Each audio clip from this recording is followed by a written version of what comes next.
Ngayong araw nga mga pangga, dahil wala tayong lakad, kaya naman magpipiknik tayo pero dito lang sa labas ng bahay. Dahil wala nga tayong ginagawa ngayong araw na itong mga pangga, kaya sa magmukmuk at panay cellphone lang tayo, napag-isipan ko na magpiknik tayo dito sa labas ng bahay. Para at least kahit papano mga pangga, meron tayong ginagawa. Ako kasi yung tipo ng tao mga pangga na kapag walang ginagawa, nade-drain at nalulungkot na lang bigla. Ako lang ba to o marami tayo dito? Sa part ko kasi nagpapaka-busy ako para hindi ako malunod sa kalungkutan. Para sa akin kasi ito yung time para makapag-explore tayo at masubukan yung mga bagong bagay. At ayan na nga mga pangga, hinahinay na kami sa pag-set up at kumuha na kaagad ako ng dahon ng saging sa labas para meron tayong paglagyan ng ating kakainin mamayang gabi. Syempre, hindi lang kasi pang merienda yung lulutuin natin ngayon. Napabili kasi tayo ng beli at saka bangos para litsunin mamaya. Kumuha na din ako ng bani para meron tayong paglagyan mamaya sa lulutuin natin na hotdog, fishball, at marami pang iba basta may stick. Sigurado alam nyo na yung tinutukoy ko, lalong-lalo na kung mahilig kayo bumili ng barbecue. At tamang-tama din pala yung pagdating natin. Kasi nandito na din pala yung pang merienda natin. Hindi pala kami bumili ng luto na mga pangga. Kasi gusto namin na kami talaga yung magluluto. Nakakamiss lang kasi yung dating tayo. Pag-banding talaga kasi dati. Quality time talaga kasi wala pang mga cellphone. Nakapag-usap pa, nakapagkwentuhan. Kumbaga connected talaga sa isa't isa ba. Ngayon kasi parang bihira na itong mga ganitong banding. Kung may okasyon man or gathering, parang hindi mo pa rin mafe-feel yung moment. Kasi kadalasan sa mga tao na andon, parang wala din. Andon pero parang wala. Gets nyo? Kumbaga parang hindi committed o connected yung bawat isa. Nandun nga pero hindi naman nakikipaghalubilo. Mas inuuna yung cellphone kaysa sa makipagbanding sa pamilya. Eh di parang useless din nandun ka, diba? Sa panahon kasi talaga ngayon, bihira na lang na makapagtipon-tipon ng buong pamilya. Kaya kung mabigyan tayo ng pagkakataon na makasama natin ang buong pamilya natin, sulitin natin at i-cherish yung mga moment na yun. Huwag natin sayangin yung binigay na pagkakataon na makasama natin sila ng buo. Pero hindi lang naman to para sa pamilya mga pangga, para naman to sa lahat. Kasi mga pangga, lagi nating iisipin, isang beses lang tayo mabubuhay dito sa mundo. Kaya sulitin natin ito at gawin yung mga bagay na makapagpasaya sa atin, sa pamilya natin at sa ibang tao. Alam ko, hindi ako perpektong kaibigan, girlfriend o anak. In short, hindi ako perpektong tao. Pero sa ngayon, ang alam ko, ginagawa ko lahat ng mga kaya ko para sa pamilya ko. O siya, yung lechon belly pala natin, pinaikot-ikot na. Sigurado mapaparami na naman yung kain natin mamayang gabi nito. Plus, meron pa tayong bangos. Oh, huy, sarap naman. Dahil wala nga sa plano yung picnic natin at hapon na tayo nagsimula, naabutan na tayo ng gabi sa pagluto ng lechon belly. Pero okay lang, ulalam naman yung ulam natin mamaya. Ala, nausa na, napagod.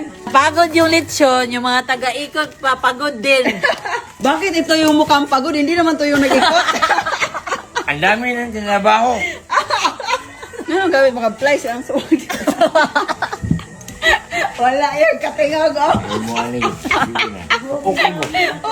Wala, tiyo, sige, ayan na nga, naluto na yung lechon belly natin mga pangga. Grabe, seconds to play lang talaga. Kahit simpleng salo-salo lang mga pangga, gawin nyo na kasama ang pamilya nyo. Enjoy! Wait lang mga pangga, dahil meron akong isi-share sa inyo na bago kong kinakaaliwan ngayon, ito yung PH Lago. So ngayon mga pangga, i-rate natin tong laro na to kung gaano ba siya kagandang laruin. So itatry natin tong Super Ace mga pangga. Laro tayo!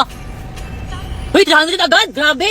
Plus scatter! Scatter ba? Scatter! Uy, 320! Uy, 120! 380! 540! 540! 400! Huh? 1640, May! Hala! 480, hala! Magkano kaya yung ano natin ngayon? 4,540! Grabe! Ang laki mga pangga! So ano bang inaantay nyo? Kung gusto nyo nito, yung link nasa comment section lang. Let's go!